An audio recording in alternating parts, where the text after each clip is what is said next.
అమెరికాలో నీటి నాణ్యత విషయంలో చాలా కఠినమైన నిబంధనలు అమలులో ఉన్నాయి. పైపుల్లో ఎల్లప్పుడూ నీరు ప్రవహిస్తుండటంతో వాటిలో ఖాళీ స్థలం ఏర్పడదు. ఫలితంగా బయట ఉన్న మురికి నీరు లేదా కలుషిత పదార్థాలు పైపుల్లోకి చొరబడే అవకాశం చాలా తక్కువగా ఉంటుంది. భారత్లో మాత్రం నీటి సరఫరా మధ్యలో ఆగిపోవడం వల్ల పైపులు ఖాళీ అవుతుంటాయి. అప్పుడు భూగర్భంలోని మురికి నీరు పైపుల్లోకి చేరే ప్రమాదం ఉంటుంది. అందుకే ఇళ్లలో నిల్వ వ్యవస్థకు ఎక్కువ ప్రాధాన్యం ఉంటుంది.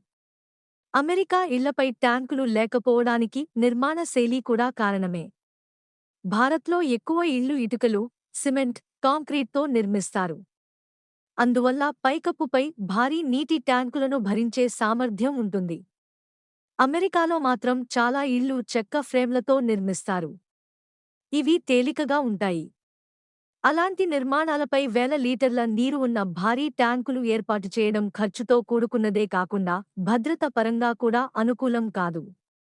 అదనంగా ట్యాంకులు లేకపోవడం వల్ల పైకప్పులపై అదనపు బరువు ఉండదు, లీకేజీల సమస్య తగ్గుతుంది, నిర్వహణ ఖర్చులు ఉండవు, భూకంపాలు, తుఫాన్ల సమయంలో భద్రత మెరుగ్గా ఉంటుంది, ఇళ్ల జీవితకాలం పెరుగుతుంది.